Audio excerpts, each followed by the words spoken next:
সেখানে তিনি যেই ভাষা ব্যবহার করেছেন, সেরকম ভাষা বোধহয় কোনো দেশের কোনো নেতাকে অপর এক দেশ সম্পর্কে ব্যবহার করতে দেখা যায়নি কখনো।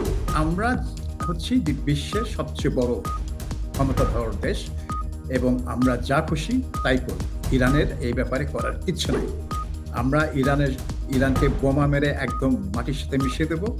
তাকে আর কোনোদিন কোনো অস্ত্র বানানোর বা কোনো নৌবাহিনী থাকার কোনো অবস্থাতেই সেটা আমরা হতে দেব না। প্রেসিডেন্ট ট্রাম্পও দুদিন আগে বলেছিলেন যে ইরানের নৌবাহিনীকে একদম ধ্বংস করা হবে, যাতে তার কোনো নৌবাহিনী না থাকে। কারণ তাদের নৌবাহিনী না থাকলে ওই হরমুজ প্রণালীতে তাদের কোনো প্রভাব রাখতে পারবে না। যুদ্ধের মতিগতি এখনো দেখে মনে হচ্ছে এটা আমেরিকা এবং ইসরায়েলের পক্ষে। কারণ তাদের যে শক্তি, তাদের যেই অস্ত্র এবং বিমান বাহিনী, নৌবাহিনী এবং মিসাইল যে ক্যাপাবিলিটি, সেটা ইরানের বহুগুণ বেশি। ইরানের লড়াইয়ের স্ট্র্যাটেজি হচ্ছে যে যুদ্ধটাকে ছড়িয়ে দেওয়া, এবং সেটাই করেছে। পুরো গালফে সে যুদ্ধটাকে ছড়িয়ে দিয়েছে। নেগোসিয়েশনের জায়গাটি কোথায়? মাইটি আমেরিকার বিরুদ্ধে তো কারোর পক্ষেই পৃথিবীতে আসলে যুদ্ধ করে টিকে থাকা সম্ভব না। ইসরায়েলও একই কথা বলছে, আলী খামেনিকে মেরেছি, এরপরে যেই নেতাই আসবে তাকেও হত্যা করব। আর তো ইসরায়েল এই ধরনের পলিসি অনেকদিন ধরেই চালিয়ে আসছে, সেটা ফিলিস্তিনিদের বিরুদ্ধে, লেবাননের হিজবুল্লাহর বিরুদ্ধে। কিন্তু আমেরিকা হচ্ছে একটা পরাশক্তি, আমেরিকা একটা পরাশক্তি। তার কাছ থেকে ভিন্ন ধরনের আচরণ মানুষ এক্সপেক্ট করে।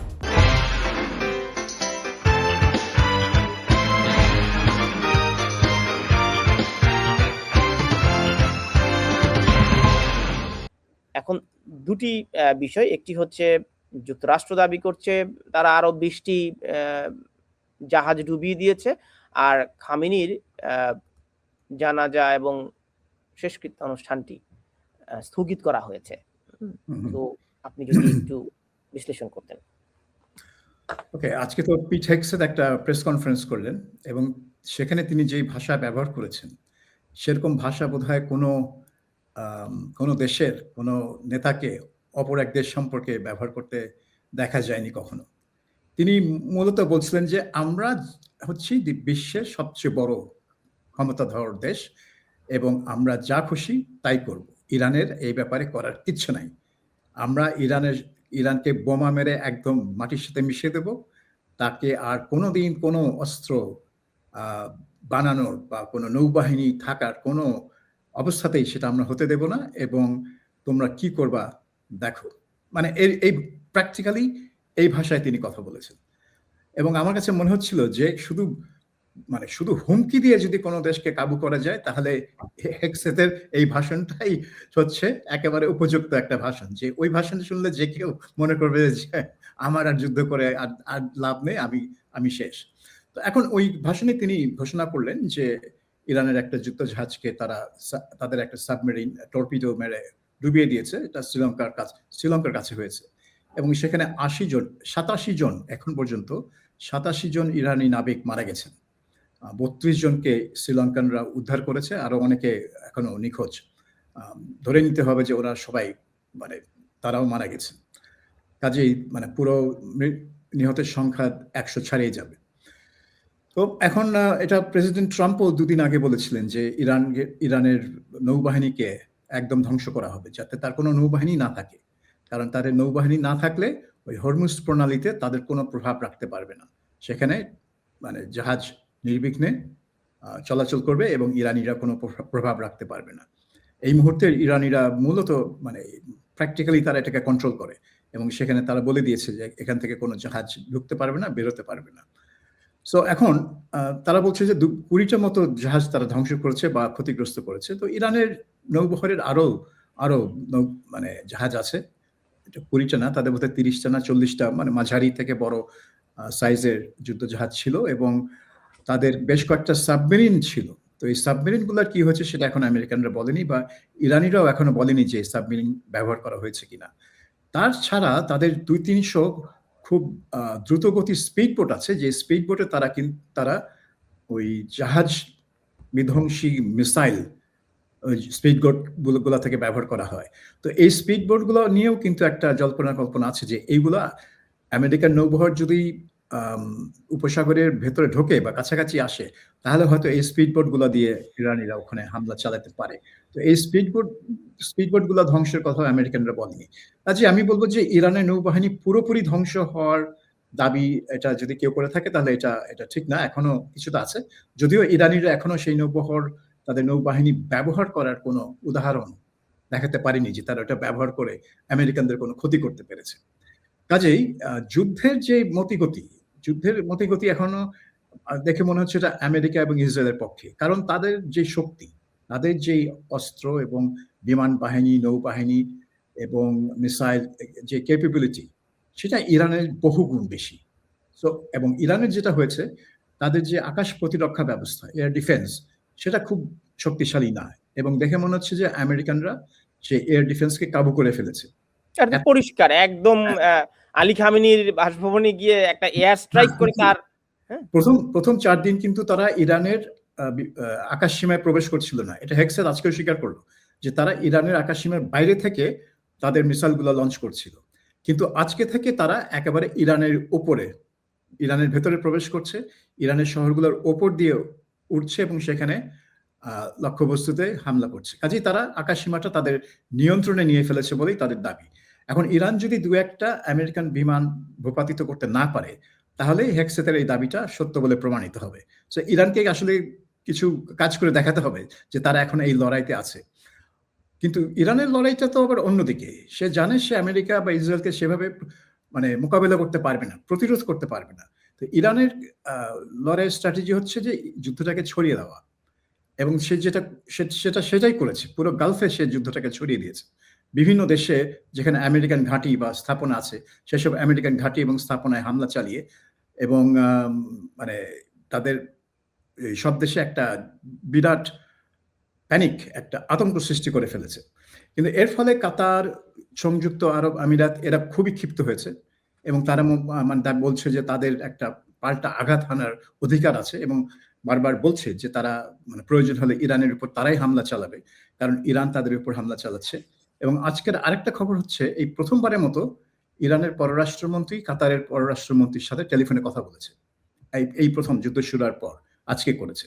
এবং ইরানের পররাষ্ট্রমন্ত্রী যেটা বলার চেষ্টা করেছেন যে আমরা তোমার দেশকে হামলা করছি না, তোমার দেশে যে আমেরিকান ঘাঁটি আছে, স্থাপনা আছে, যেগুলো আমার বিরুদ্ধে কাজ করে, আমরা শুধু সেগুলোতে আঘাত হানছি।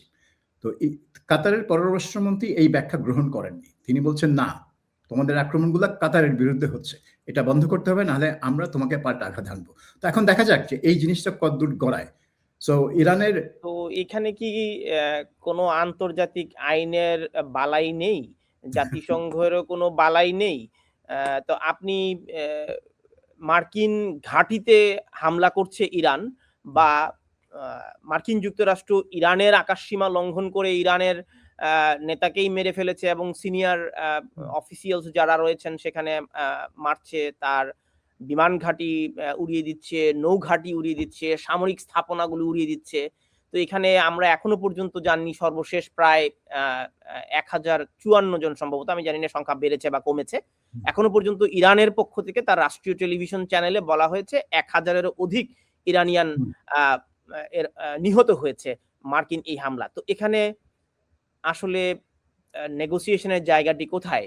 মাইটি আমেরিকার বিরুদ্ধে তো কারোর পক্ষেই পৃথিবীতে আসলে যুদ্ধ করে টিকে থাকা সম্ভব না।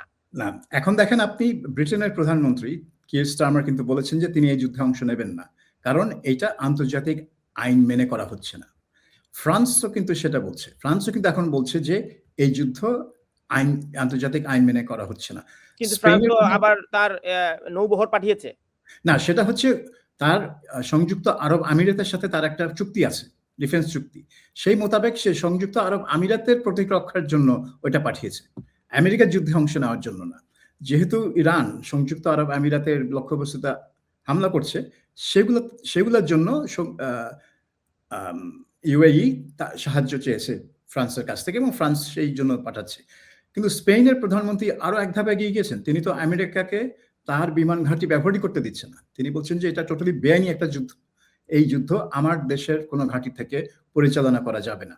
কাজেই ট্রাম্প কিন্তু বিরোধিতা ফেস করছেন তাদের যে ঐতিহাসিক বা ঐতিহ্যবাহী যে মিত্র, তার নেটো জোটের যে অংশ, ইউরোপিয়ান দেশগুলো, তাদের কাছ থেকেই তিনি বিরোধিতার মুখে পড়ছেন। তাদেরই বড় বড় দেশগুলো বলছে যে তোমার এই অভিযান, তোমার এই যুদ্ধটা বেআইনি, এটা আন্তর্জাতিক আইন লঙ্ঘন করছে। কাজেই কিন্তু পিটার হেগসেট যে আমেরিকার যে যুদ্ধমন্ত্রী, তার কথা শুনে মনে হলো যে তিনি আন্তর্জাতিক আইনের কোনো পরোয়া করেন না। হ্যাঁ, এবং তিনি বলছেন যে রুলস অফ এনগেজমেন্ট, যেই নিয়মে যুদ্ধ হয়, বলে এটার মানে আমরা কোনো রুলস অফ এনগেজমেন্ট মানি না। ইরানকে আমরা পেয়েছি তার সবচেয়ে দুর্বল। ইসরায়েলও একই কথা বলছে, আলী খামেনিকে মেরেছি, এরপরে যেই নেতাই আসবে তাকেও হত্যা করব। তো মানে প্রকাশ্যে এটা একটু মাফিয়াদের মতো হয়ে গেছে আর কি, যে তারা যেভাবে অন্য অন্য পরিবারের যেই শীর্ষ নেতা আসে তাকে হত্যা করার চেষ্টা করে। তো এটা হয়ে গেছে। এখন ইসরায়েল এই ধরনের পলিসি অনেকদিন ধরেই চালিয়ে আসছে, সেটা ফিলিস্তিনিদের বিরুদ্ধে, লেবাননের হিজবুল্লাহর বিরুদ্ধে। কিন্তু আমেরিকা হচ্ছে একটা পরাশক্তি, আমেরিকা একটা পরাশক্তি, তার কাছ থেকে ভিন্ন ধরনের আচরণ মানুষ এক্সপেক্ট করে, আশা করে যে সে একটু আইন-কানুন মেনে না চললেও এই ধরনের গ্যাংস্টারিজম সে করবে না, যেটা ইসরায়েল করে।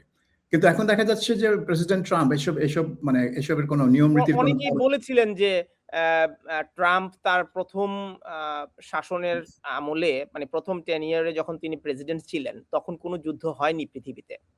মানে মার্কিন যুক্তরাষ্ট্র কোনো যুদ্ধে অংশ নেয়নি। এবং এরপর তিনি শান্তি পুরস্কার পাবেন পেয়ে যাচ্ছেন এমন একটা অবস্থানে গিয়ে উনি কি কোনো ক্ষোভ, আমি শান্তি পুরস্কার যেহেতু পেলাম না, তাহলে এই যে প্রায় 4 দশকের যে আমেরিকার যে একটা সংঘাতের, এটি তো পুরনো স্নায়ুযুদ্ধ আসলে। ইরানের সাথে তো এটি আর গত 28 তারিখের ঘটনা না। এটি প্রায় 4 দশকের পুরনো স্নায়ুযুদ্ধেরই ফলাফল। তিনি কি তাহলে তার এই যে গুডউইলটা, তিনি যুদ্ধবাজ প্রেসিডেন্ট নন, এটা থেকে কি তিনি আসলে ভিন্নভাবে আমাদের কাছে পরিচিত হলেন নাকি? না, ব্যাপারটা হচ্ছে যে ট্রাম্প যেটা করছে, এইটাই হচ্ছে ট্রাম্প। এইটাই হচ্ছে ট্রাম্প। আমার মনে হয় যে আমেরিকার অনেক মানুষ ভুল করেছিলেন এইটা ভেবে যে তিনি মানে যুদ্ধবাজ প্রেসিডেন্ট না। তিনি ঠিকই যুদ্ধবাজ, যখন তার প্রয়োজন হবে তখন যুদ্ধবাজ। যখন যুদ্ধটা ওবামা করছে তখন সেটাকে তিনি আক্রমণ করেছেন, সমালোচনা করেছেন। যখন যুদ্ধটা কোনো মানে জো বাইডেন করছে তখন তিনি সেটা সমালোচনা করেছেন। কিন্তু তার যখন প্রয়োজন হবে, এবং এখানে তার মানে মৃত্যুটা হচ্ছে ইসরায়েলের সাথে, তিনি কিন্তু ইসরায়েলকে 100% সমর্থন দিয়ে যাচ্ছেন প্রতিটা ক্ষেত্রে। এবং ইরানের বিরুদ্ধে তিনি কিন্তু 2016 সাল থেকেই কিন্তু তিনি ইরানের বিরুদ্ধে লেগে আছেন। তিনি কিন্তু প্রথম ওই যে একটা পারমাণবিক চুক্তি ছিল, যেটা আমেরিকা, ফ্রান্স, ব্রিটেন এরা সবাই মিলে ইরানের সাথে করেছিল, যে ইরান একটা পারমাণবিক অস্ত্র তৈরি করবে না, এই আশ্বাসের প্রেক্ষিতে তাদেরকে ওই অর্থনৈতিক নিষেধাজ্ঞা তুলে নেওয়া হয়েছিল। ট্রাম্প ক্ষমতা এসেই সেই চুক্তি বাতিল করে দেন। বাতিল করে দিয়ে ইরানের উপর আবার একেবারে চরম নিষেধাজ্ঞা জারি করেন। এবং তখন তারপরে তিনি ইরানের যে বিখ্যাত সামরিক কমান্ডার কাসেম সুলাইমানি, তাকে ট্রাম্প হত্যার নির্দেশ দেন। তো সুলাইমানির হত্যাকাণ্ড ছিল মানে একটা চরম, কি বলবো, ইমোশনাল ব্যাপার ইরানিদের জন্য। কারণ সুলাইমানি আলী খামেনির খুব মানে ঘনিষ্ঠ একজন সামরিক কমান্ডার ছিলেন। কাজেই তাকে হত্যা করে ট্রাম্প একটা মানে মেসেজ দিয়েছিলেন যে তিনি প্রয়োজন হলে একেবারে সর্বোচ্চ নেতাকে হত্যা করতে পারেন।